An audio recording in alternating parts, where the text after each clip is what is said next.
Hello everyone, dear viewers. Today's topic is an agreement that has completely fallen through. And although it seemed that delegations from Germany and Russia met in Germany, today Putin made it clear there, or rather not Putin himself, but his representatives. But again, it's clear whose opinion this is, that there will be no negotiations about surrendering territories, returning them, or exchanges, right? And now we'll discuss all of this, including, of course, the changes in the Ukrainian command structure. We're talking about Syrsky's removal, which happened quite suddenly, so let's get started right away. Here's what's going on. According to Bloomberg, by the way, it's interesting that the most intriguing news isn't published by Ukrainian or Russian outlets, which you'd think would be closer to those anonymous sources, but rather by outlets like Time and The Times, Bloomberg, The Economist, and all the rest.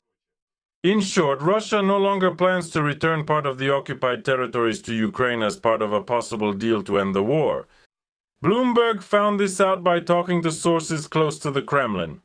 According to the sources, Putin still intends to establish full control over Donbas and to keep the occupied territories of Sumy and Kharkiv regions under Russian control, making them buffer zones. But this matches what I think Peskov said earlier, that they plan to create a 100-kilometer strip along the border. This so-called dead zone, you could say, where there is no one and which can be considered neutral territory, that is, there will be nothing and no one there. It's strange, though, what to do with the settlements in this territory, but on the other hand, it's already clear that nothing good is happening to them anyway.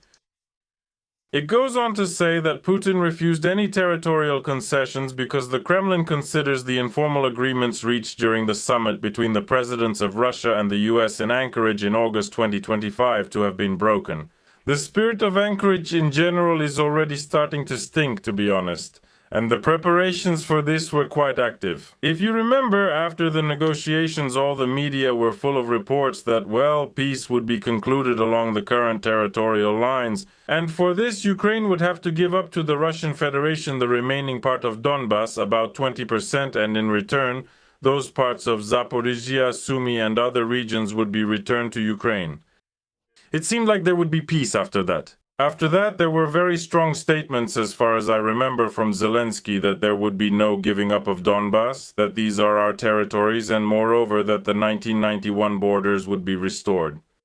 Well, in the end, the whole thing soured so badly that now, well, we see the result. The result is that there won't be any negotiations in the near future, and most likely the war will still be going on even in 2027. Why? Because here it says that Russia is ready to return to negotiations after it fully captures the Donetsk region. The Russian Ministry of Defense assured Putin that it would be able to achieve this by the end of 2026, but real assessments show that most likely all of this will be accomplished during 2027. And only after that. Then all of this will turn into gradual peace negotiations, into formal and informal agreements. But as we can see, there isn't much use in informal agreements. Everything falls apart. Everything then goes straight to hell. Peskov did not respond, but Bloomberg notes that the Kremlin has already toughened its position amid Ukraine's escalation. Ukraine strikes deep into Russia, including on Moscow and oil refineries. 2 new Wildberries warehouses are on fire, containing goods worth billions of rubles. And the losses are also huge. First of all, not for Wildberries itself, but for the sellers, for the private entrepreneurs who basically had no idea. After the first warehouse was burned down, they were forbidden to take out their goods, so in the end it all went up in flames. Not blue ones, of course, but red. But as someone involved in entrepreneurship, I can only sympathize, because this is, well, it's really tough when your business disappears literally in a day and you can't do anything about it. Well, it's terrible. Alright, so from an economic point of view, there are really bad things happening both in Ukraine and in Russia. The economies of both countries are really struggling badly, but also from a military point of view as well. So if the Russian Federation, again, is planning to continue military actions in 2027, then most likely there will be a mobilization. There is simply no third option here. Of course, you can write in the comments. I'm sure there will be comments like, no, our guys are all contract soldiers. There are almost no lines at the military enlistment offices anymore. So most likely there will be a mobilization, and most likely it will happen right after the elections. Well, let's wait and see what happens. Then suddenly Arestovich woke up, decided to remind everyone about himself, and explained why he backtracked after saying that Russia would only have enough missiles for 1 or 2 weeks. If you remember, this was at the beginning of the war when people were optimistically saying, oh, we're about to really bring the hammer down, but that big blow never materialized. And what happened is that the war is going to continue until 2027. Arestovich, meanwhile, stated that he wasn't mistaken, but was simply forced to stick to the official position of the Ukrainian authorities regarding the assessment of Russia's missile stockpiles. In March 2022, says Arestovich, while holding a government position, he couldn't allow public disagreements in communication at the highest state level. On one hand, that's actually true. On the other hand, if the lie is that big, isn't there anyone who has the courage to say, guys, things are really complicated here? And rest assured, all of them will change their tune just like Arestovich, either after they are dismissed from their positions or when the war ends. And even the draft office guys will be making excuses, walking around saying, well, we were just following orders. We had no choice. We were given orders. Well, yes, I received it, but I didn't take it myself. Everyone will say they were just junior assistants to the senior janitor. No one had any idea that there was violence at the draft offices or anywhere else. No one had any idea about this Tuscalia, that people were being killed there and that physical violence was being used against them too. Everyone will be like Arestovich saying, well, we were forced, we were just following orders. That's exactly how it is. The code of silence is so terrifying because you can't do anything until the system destroys itself from within. And then we have mass resignations. I think I mentioned this in some videos about Syrskyi leaving. Syrskyi has left the post of commander-in-chief, or rather he has already left, and he wrote his final statement and address.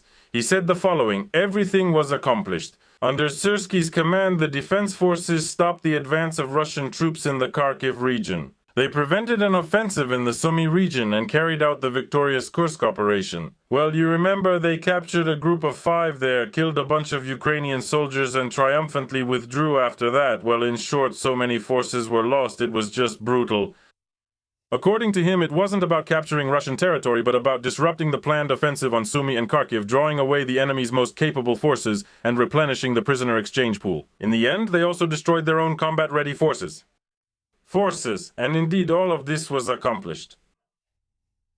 Syrskyi reported the creation of a separate branch of the military, the Unmanned Systems Forces, the development of the air defense system using drones, those very ones, in the translation of the army and everything else. According to Syrskyi, this year 700 square kilometers of Ukrainian territory were liberated under his command. A huge, simply enormous area. How much was surrendered is unknown.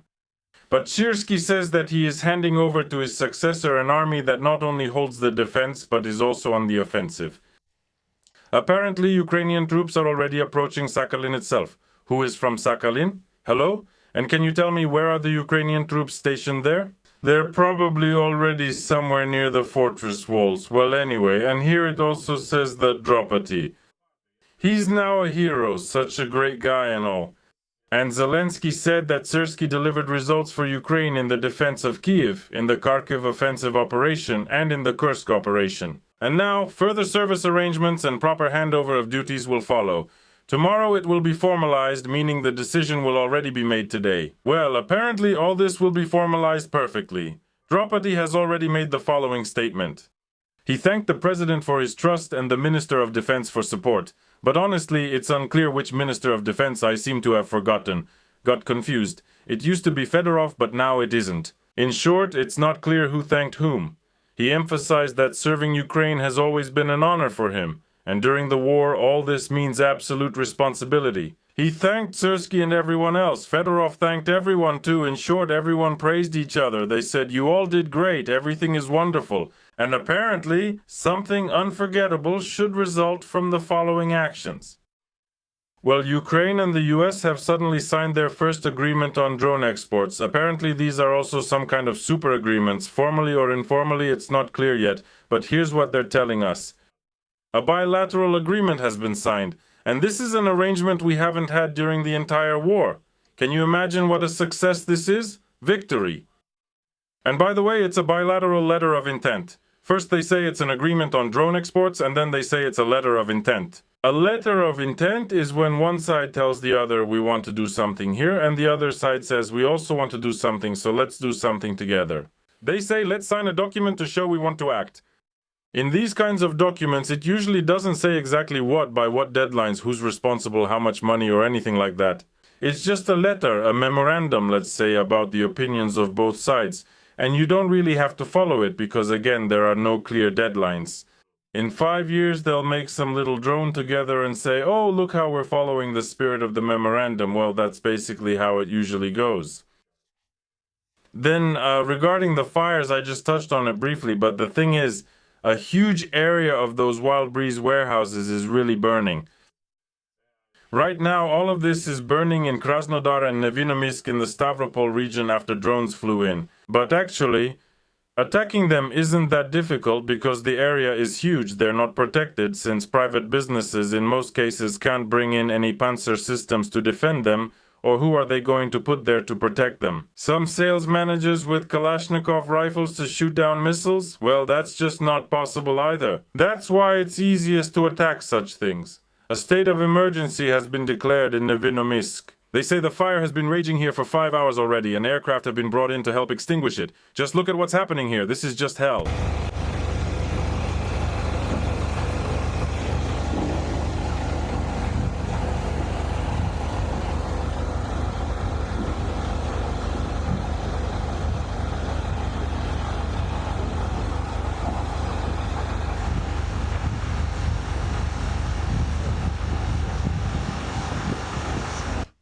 Ну, это просто ад какой. Subtitles created by Dima Torzok.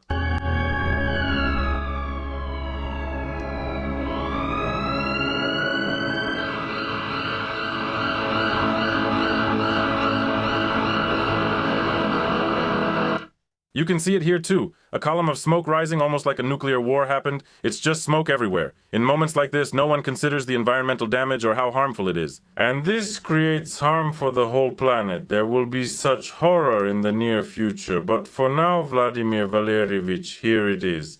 The whole sky is black.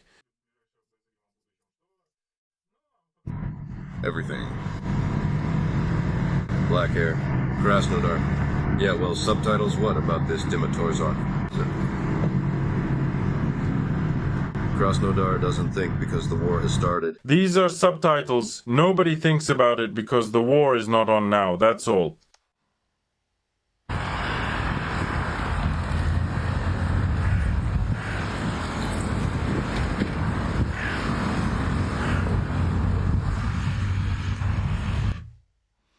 A boy was filmed for some reason, but that's how it is.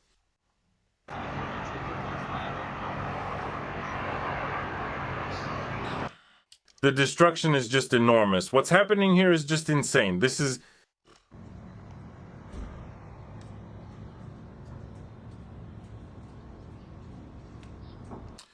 Alright, now let's get back to our powerful leaders, and they want to tell us a lot about what's going on.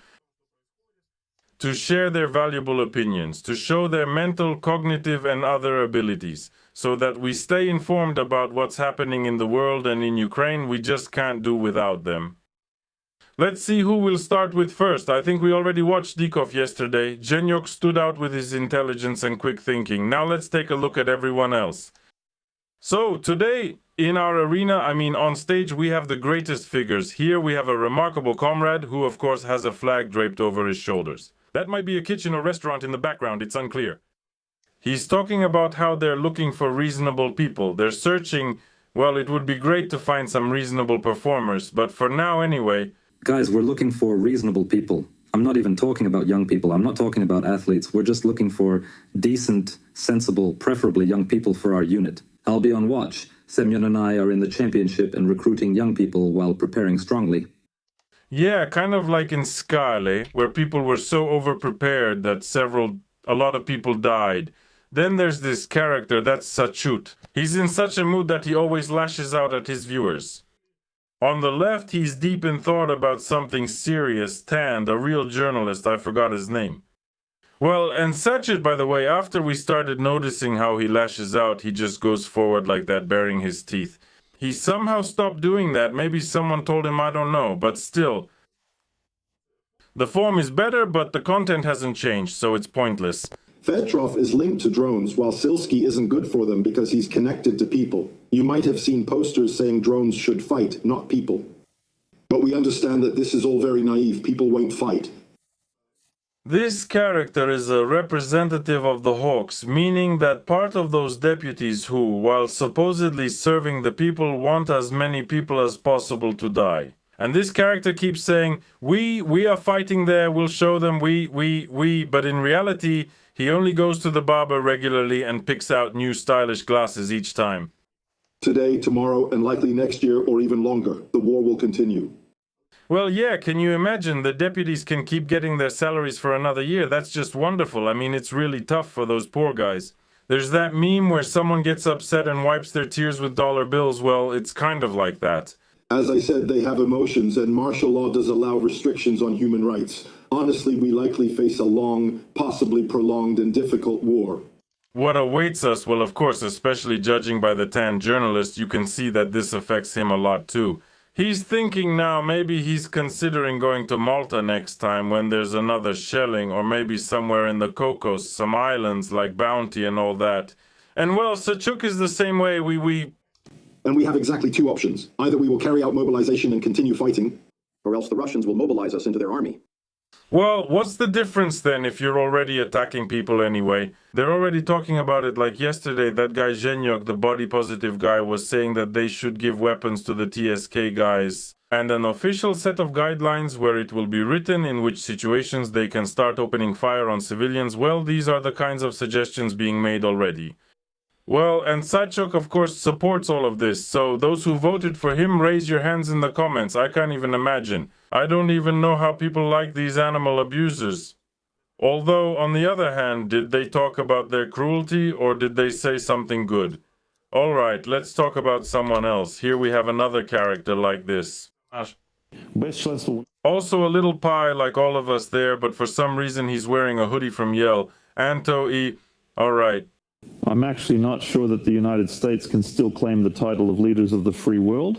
Thank you. No, Ukraine is part of the free world. Only in Ukraine. That's clear. We all get that. Ukraine would be interested in NATO membership without the United States. Well, I think that even now, when the United States is a member of NATO, it's actually NATO that is most interested in Ukraine's membership, rather than Ukraine being interested in joining NATO. So, to be honest, I got confused. It's like a tongue twister. It's like that tongue twister about firewood everywhere, in the yard, on the grass, and here it's NATO everywhere, on top of NATO. He said NATO, but what he meant is impossible to understand as usual. They called him in, he talked, but what did he want to say? Well, he wanted to say something. But at least we have this food service representative here looking surprised, probably thinking, damn, the Cheburek burned, I need to do something, who suddenly became the director of the Center for Anti-Crisis Decision-Making. The Center for Anti-Crisis Decision-Making. Let's listen to what he says. I believe some people here, not connected to the military, feel free to spit at a combat general, especially since fewer than 100 people are outside. Oh, excuse me, does this person have anything to do with the military? I'm curious, what kind of connection? He has nothing to do with the military. Is he at the field kitchen with a plate, or what is he doing? To insult. What are they insulting about? And moreover, those who go out there onto the street allow themselves to call a combat general a devil. Terrible, terrible, that's just not necessary. Well, go ahead, go defend the general, taken off your Hawaiian shirt, put on a military tunic, and gone after medals, literally. But no, it's easier to just sit and talk about something in front of the camera. That is, I already consider this a slap in the face to the authority of the army, because the army is built on discipline, and among other things, on the authority of the commander. Continue your observation, comrade representative of all this. But there's also this character, Fedor Venislavsky. He's kind of, well, like KGB or something like that, basically, you know, the National Security Committee. And I remember he stood out because he told a story about how his son was driving in a jeep on the road and there was no violence from the Territorial Recruitment Center, Venislavsky's son. Zelensky probably could also say how he drives around and no one uses violence against him. But now he's saying that protests are bad and Syrskyi is good. Well, that's how it is. We lose one fighter. The Russian Federation loses 10 to 15. Therefore, any demands from society to change military leadership during wartime, in my deep conviction, are absurd and make no sense in a country at war. This can cause severe and unbearable consequences. Overall, everything is bad too. What he wanted to say is also unclear. In short, that's how things are. There will be no truce. They're just swapping one bad thing for another in the military sector. But at the same time, by the way, there are rumors that something is being prepared for Syrskyi, like to forcibly impose the Ukrainian language in a criminal way. Zhenya, a criminal case is being prepared against him. We'll see what happens. If that's the case, then it seems to me that the military whom Zelensky is gradually placing around himself in all positions, including defense minister, a post that should strictly be held by a civilian, might one day suddenly say, hey, something's not right, something is rotten in the state of Denmark, let's change something, maybe try something different. Goodbye everyone, to be continued.